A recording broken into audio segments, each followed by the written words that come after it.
Alright, hi guys, and welcome to another one of my tea time videos. Today we're going to be talking about kind of a hard subject that to be completely honest, I've been kind of scared to talk about because it's just like a real hard subject to talk about. I already talked about a little bit about it in my story video.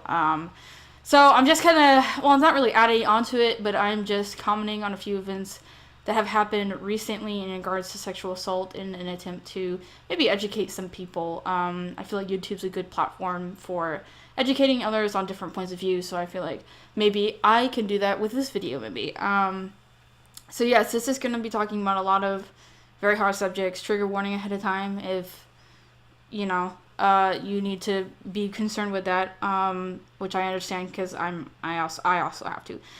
So a brief history about me, just a very quick recap. I lived in a household where rape culture was very, very, very prominent. My dad was essentially, sorry, ooh, apologize, my throat hurts. My dad's pretty much a sex offender. He admitted to a lot of things to me and my sister, but was never put in jail because we couldn't really put any hard proofs of what he was saying to. We wouldn't be able to judge what he said, and him not, you know, he would just deny it, and then we wouldn't be able to get anywhere.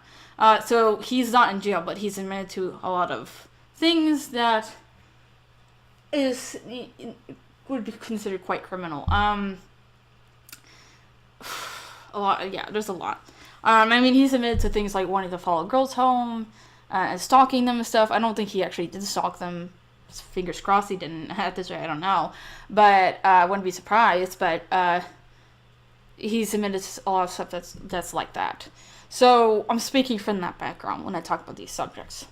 So the people I'm going to be talking today, Shane Dawson, Aziz Ansari, and then Dr. Nassar. Those are the three most recent news things as far as sexual assault goes that I feel confident talking about. So let's talk about Shane Dawson first. For people who don't know, Shane Dawson is a very famous YouTuber. I follow him. I love all of his videos. I've watched almost all of them. And someone from a channel, I can't remember what the channel's called, but someone put together a joke he made a few years back, really bad jokes, and made it seem like he was a pedophile and claimed that he's a pedophile. As far as I know, no one has come forward saying that they were assaulted by him or that he took advantage of them or anything like that. It seems like this was something just fabricated solely for the purpose of just to get views and to kind of rile people up, as far as I know. And then, of course, upset Shane because he has not done nothing wrong. And my opinion on this is that I hate it when things like this happen, when people lie about things that other people do, because it makes me as a survivor, it makes my life a lot harder. Because when I told people what happened to me, they didn't believe me. Very little people believed me. They all believed my dad. They thought I was overreacting, or I misunderstood the situation, which you really can't. It's pretty cut and dry, but, you know, like, that's what the mindset was. And so I hate it when these situations come up because it makes it seem like we are all liars, or people are just saying this stuff for clickbait or money or whatever, and these are all false. The actual statistic of people lying about their sexual assault is very, and I can't repeat this enough, very small. Very small. To the point to where the chances of someone lying about it, it's just like the chances aren't there. And these are proven statistics. Most survivors do not lie about what's happened to them. They have no reason to lie about it. A lot of people will say, well, they make money. No, they'll probably lose their job and their status and then get attacked. They have a lot more to lose than gain. There's no reason, let me repeat, that a survivor would really lie. Now, there are certain circumstances where they might. There are very slim chances that they do. And those situations are very specific. And they're like very odd situations in which they do. Like this one, like with the Shane Dawson thing. But more chances than not, they have. Like if a friend comes up to you and says, I have been I would believe them. They really, I don't know, I can't come up with a reason to save my goddamn life. Well, I would go tell my friend and say, oh, I was assaulted, but I wasn't. Like, there's no logic here. I think another question I need to answer, though, is why do people think people are lying? Why do they want to gravitate towards this? Why do they want to, like, conjure up this idea? As if someone who is part of a family who does that a lot, the reason why they do that is because rape culture is everywhere. It is everywhere, and pedophilia is everywhere. And when I mean by pedophilia, I mean, like, there are plenty of men out there who molest children, and plenty of women who molest children. It's very common. I think it's like up in the 40% of children have faced something like that. And if you want to count like sexual harassment, that's even higher. Like kids seeing things they're not ready to see, or hearing things they're not ready to hear, or something like that. That's even higher. That could be like, that's like a very high number. So it's very common. It's a common secret. It's a common twisted nightmare that nobody really wants to talk about. But it is common. You can probably get a group of your friends and just ask them if they've had any uncomfortable, inappropriate situations. They would probably say yes. And even some of them may say they were, in fact, assaulted or molested or whatever. It is so common. It is so common, in fact, that a lot of people want anybody who stands up for anybody who is a predator of any kind, if they want to say something like the person's lying, or they do something like with the Dr. Nassar thing, where I got a text message. They do with something with like the Dr. Nassar, where they're like, well, people should be more polite about what happened, and be nicer to Dr. Nassar. If anybody says anything like that, 9 times out of 10, the reason why they're saying that is because they deal with this themselves to some degree a lot. Now, this could mean multiple things. This could mean that they themselves have done sexual assault. This could mean that they've thought about doing sexual assault. Or it could mean, quite simply, that they've been assaulted. Or they hear about it a lot. Or they know someone who talks about it a lot. Or they know someone who makes inappropriate comments a lot. Maybe they're in my situation, where their father was a real bad guy, and they made him believe all these things. No matter what it is, they are used to the situation. And so when they hear these allegations, they don't want to accept the fact that these are horrific things.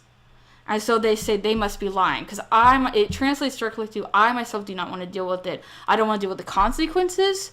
I don't want to deal with the guilt, maybe, if they feel guilt. Because a lot of these people don't feel guilt or empathy. There's a lot of these sex offenders that don't feel any empathy or consciousness. My father, for one, is one of them. There's nothing there. He's a complete psychopath. Nothing. You can sit there and tell, like, it kind of breaks my heart when I hear testimonies, and this is not their fault, but it just breaks my heart in general when they say things like, I hope you feel bad about what you did, because they don't. 99% of the time, they don't feel bad at all. They know what they did. They're aware of it. That's why they did it. Now, there's some instances where there are accidents. That's not saying that Aziz was an accident, because it probably wasn't, but there's situations where accidents happen, like maybe you've like maybe a good example would be, like if you, someone just texted me, if you were going in for a kiss because you thought it was a moment, it wasn't a moment, and it ended badly. That's an accident. So like stuff like that happens, but a lot of times it's not, sadly, it's just not. And there's other instances where people do things, they may feel empathy, but were so poorly educated and so in need of getting sex that they made so they may feel empathy. But like a lot of the serial rapists or serial molesters, or like some of these cases, the real horrible cases, that the person just doesn't feel anything. Like, I don't think Dr. Nassar bats an eye about what he did. I don't think he feels bad at all. And a lot of people don't like that idea. Like with my mom, for instance, I told my mom, I don't think Dad feels bad at all about what he did. My therapist thinks the same thing. His therapist thinks the same thing when he took therapy.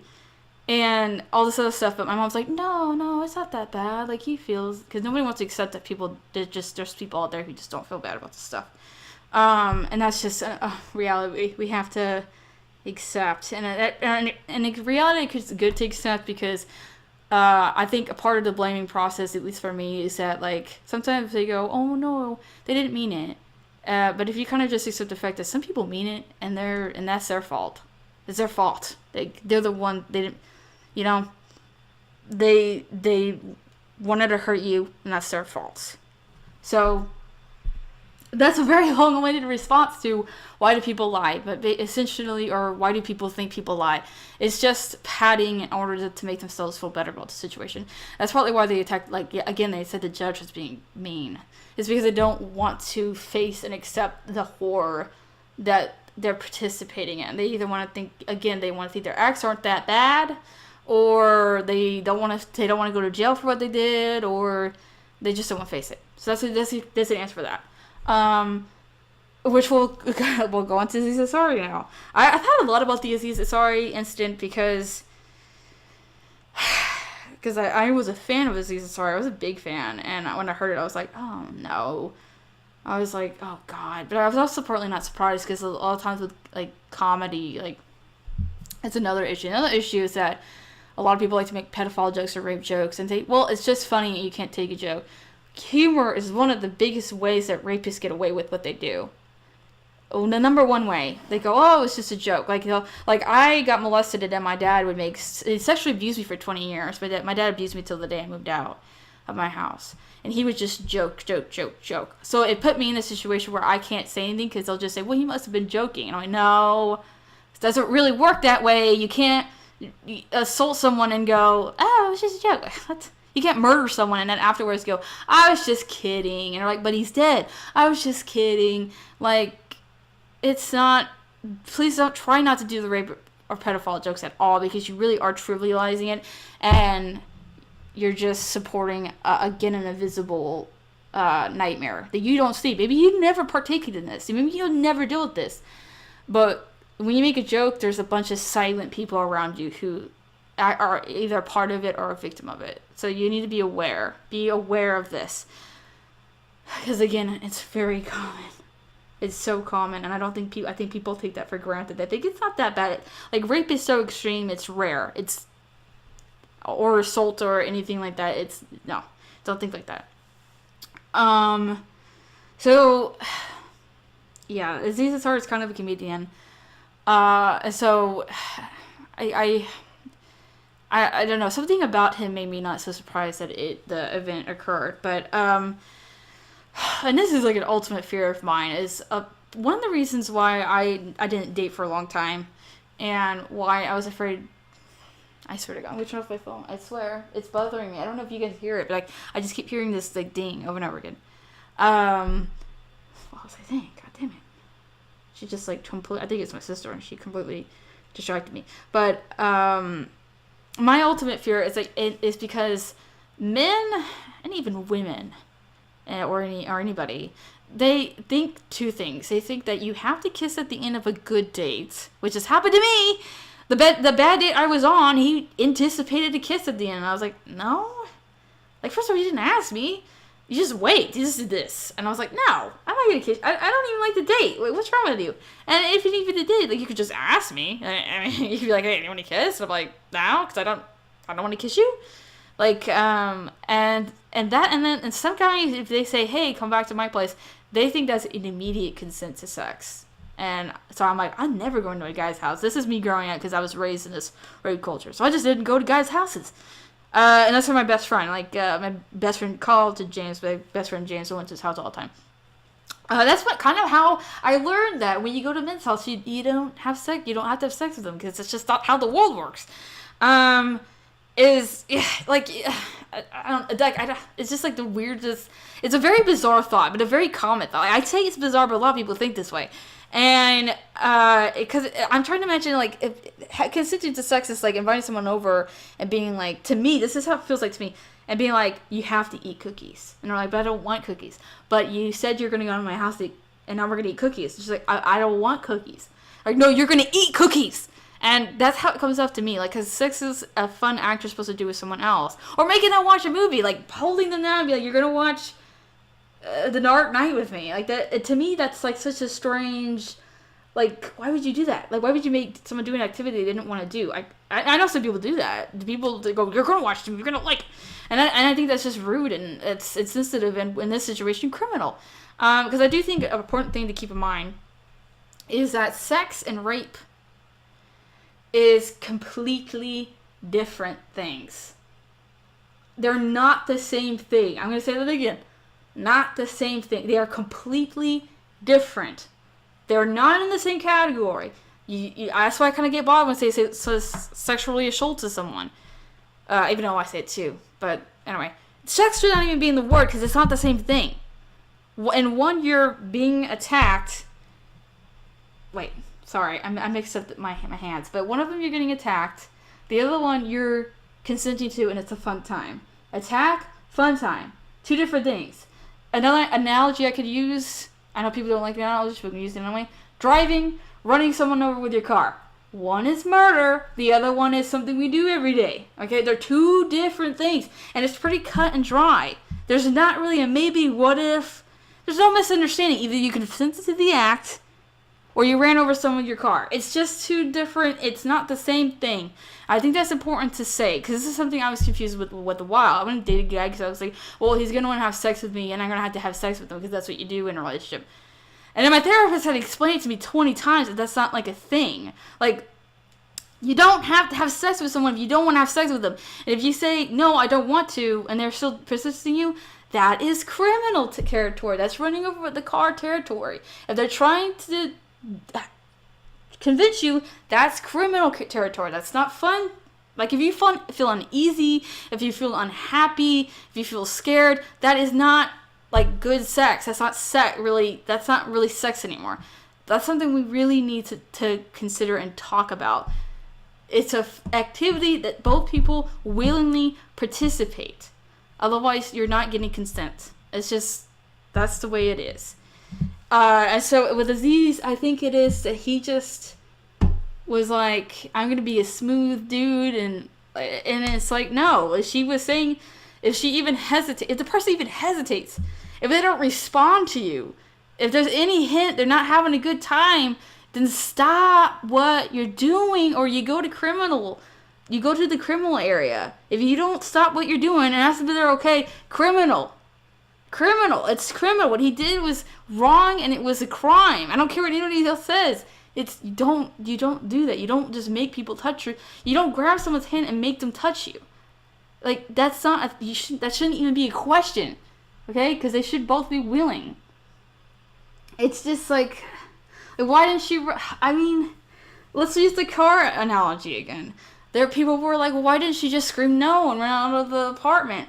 Okay, if someone was literally in their car, driving, and they targeted you and was like, I'm running that person over because I just want to run them over, and then you start driving towards them, and being like, well, why didn't you just jump out of the way in time? It's like, well, you're driving a car. They can't. They're not fast enough. Could you imagine? Like, maybe you could jump out of the way if you have time, but it's a criminal act. So it's like, for her, in her eyes, when someone's moving on to her, making her do all these things, she's scared because it's criminal. She's like, this thing is happening to me. I'm scared. It's kind of like when people are getting mugged and they're just like, oh my God, just take the money. It's like, they don't know what's happening. They're scared. They're unhappy. They don't know what to do. They don't want this person to attack them now. But it's cut and dry. She was saying no. He kept doing it. Over here, it's not sex fun time anymore. And it's just like a very difficult concept for people to understand. Also with my family. My family, well, I shouldn't say my entire family, because there's people in my family who don't believe this. But, okay, a portion of my family thinks sex and rape are the same fucking thing. They're the same thing. And so that's very confusing, because this is a big gap that we're jumping along. Again, it's kind of like saying hitting someone with your car is the same thing as driving. That's a really big, very big jump, and it makes things really blurry and confusing for victims and for anybody associated with the act. It's very confusing. It's like, it just makes it very confusing. I keep name dropping family members, which may not be okay because they're not that bad at people. Like, my brother's a good guy, so I shouldn't name drop him, but well, he can be, but is that it's like, and it gets confusing. It does get confusing for children. Like for me, like I probably would have had sex with a guy and not really wanted to do it, but I was like, well, I have to, because to me it was the same thing. Like that my unhappiness and my discomfort was the same thing as good consensual sex. Like I thought that's what you're just supposed to feel. Like you're supposed to be unhappy. I didn't really get that you were supposed to be having fun. Like that didn't really occur to me. To me, it was just a part of the drill. And a lot of people who are raised in these households think like this, and including people who assault other people. They just think sex is, I have good time, you do what I say, period. They don't really get that there's another person. Like they don't really understand like that they're not the same thing. They're not same. They're different. They're different. They're completely different. Again, I keep repeating myself. Crime, fun time. Fun. They're not the same. One will put you to jail. The other one doesn't. And when I say it's fun, it's like if somebody is upset while you're having sex, then there's a problem. I'm just saying. And again, there's a lot of grayness. There's a lot of confusion because sometimes people do accidentally hurt another person. They thought everyone was having a good time. That happens. It does happen. Because sometimes we're not mind readers. Sometimes we just don't know. Sometimes somebody doesn't pick up on body language. Let's say that. It happens. It does happen. And if it does happen to you, the last thing you want to do is go, that person's a liar. If somebody comes up to you and they said, hey, just letting hey, I just want to talk because I didn't have such a good time last night. You do not want to blame them. That shouldn't be the first thing that you think of, and that's what a lot of people do. Instead, you should, if they feel comfortable with it, and this is important to say, if they feel comfortable with it, you should sit down and talk about it and say, hey, I did not mean to hurt you, but I see now that you are. Let's really talk about it, what I did, so I don't do it again, or so that you, like, and hear the anger that she or he has. If he's angry at you, let them be angry. They have the right to be angry at you. You fucked up. You messed up. So except for just saying you're lying or get defensive, realize you messed up, you did a really horrible thing, and just go, like, listen to them, being an adult, and just listen, and just let them be angry, and then work it out if you can. Or if you can't work it out, they're too angry at you, they don't want to talk to you again, sadly, you just have to accept it. It's a hard thing, because people don't want to lose people over this kind of thing. Especially if it's something like a kiss. Like, you don't want to lose a friend over, like, mistakenly thinking that it's a good time to kiss. But if someone doesn't want to talk to you, they don't feel safe talking to you anymore, then you have to accept it, sadly. You just have to. And that's just the reality of it.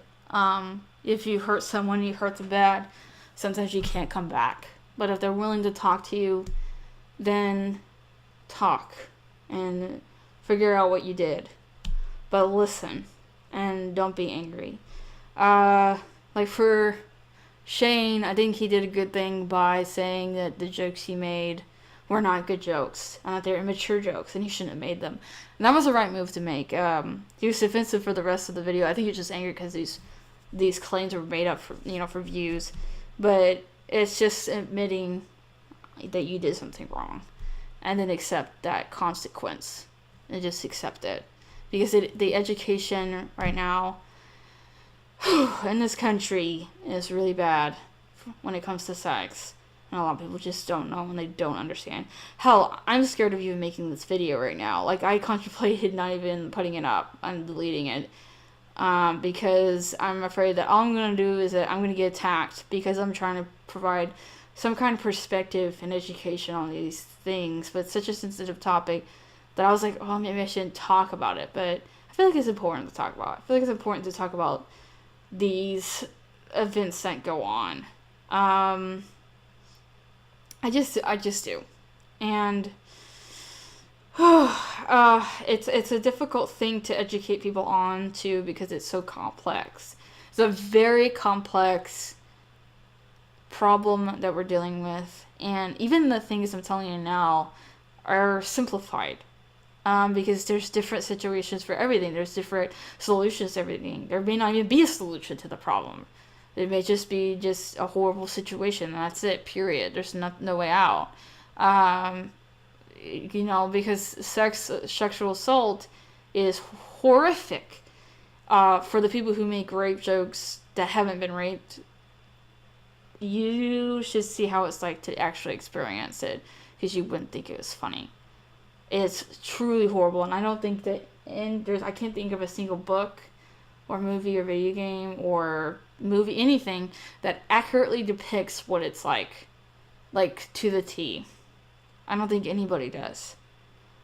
Because I don't think anybody could actually sit through it and deal with it. I don't think anybody could experience a minute of what it's like to be a sexual assault victim. It's the worst nightmare that you've ever had. It's just horrible, like a horrible, horrible nightmare you're reliving over and over and over again. Like the best equivalent I could say, it's just like, the best way I can put it is like, you know, when you're playing a VR horror game and you're just constantly in fear all the time and you're constantly frightened and feel isolated. Imagine living a VR, like Silent Hill VR game without the jump scares, or maybe jump scares, I don't know. But you never can take off the headset, ever. Like, you always have to have the headset on. You always have to live in the Silent Hill apartment. You can't leave. Ever. That's how it's like. And the only way that it gets better and that the blood goes away is if you go to therapy constantly. And kind of why a lot of sexual assault victims do things like kill themselves. Because could you imagine living in Silent Hill every day of your life? You would just end it. I mean, it's just so horrible. So it's just a very, I mean, hell, I was suicidal at some point. It's a horrible, horrible, horrible, horrible thing to deal with. And I'm using Silent Hill as an example. I don't fantasy. Sometimes comparing anything like this to fantasy, the problem with comparing it to fantasy is that it's not a fantasy. It's a real thing that people deal with. It's a real thing. And so putting fantasy in it makes it seem like it's not real, but it is. It's a real thing. So I would actually kind of really like if there was a video game. I don't know who would be able to play it, but I would like to see a video game that accurately depicts all of these things. It's not fantasy. That's just like real. You have to learn about it and you have to deal with it. And make it even more accurate if you could never take out the VR headset, but no. I wouldn't do something like that to anybody. I would like to see that, because it's just truly horrible. I feel like that's a good point to end it. I feel like I would talk about Dr. Nassar too, but the video is already running a little bit, already a little bit long. Maybe I'll do another one. If people don't feel very threatened by these videos and they do find them helpful, maybe I could do more, like as the news events, like as there a news story, I can talk about it from my perspective. And I mean, I could talk about the Dr. Nassar thing in my next vlog. Between Valentine's Day, because I think on Valentine's Day I want to do the asexual video then. But yeah, I could do more of these if people don't feel threatened. I'm kind of scared because sadly a lot of these things are trigger words. Like, I said a whole bunch of trigger words in here that most likely trigger someone, and then that's yes, that is gonna happen when you talk about this stuff. I mean, it happens to me. And so I hope no one got too hurt by this video. If you're watching, I hope you didn't get hurt by anything I said. And I hope that if you've dealt with any of this, that your life will continue to be great. And if you don't feel like it's great right now, I hope it grows and that maybe it'll get easier and easier for you if you have to deal with it. I hope that you'll, I hope that you're happy. And I love all of you guys. So, and if you don't deal with it, then thank you for being here and learning. It's great to just learn about this stuff just so that you don't hurt someone. Because again, accidents happen. Sometimes some people are really, truly evil and don't feel empathy, but there's some people who don't want to hurt someone and don't like the idea of hurting someone. So if you're here, I appreciate that you're here to learn, and that to get perspective. But I think I'm going to end it here. so scared to post this, but I am going to leave it here, and I'll see you guys on another tea time. Maybe we'll talk about this again. I don't know, but I'll see you guys later.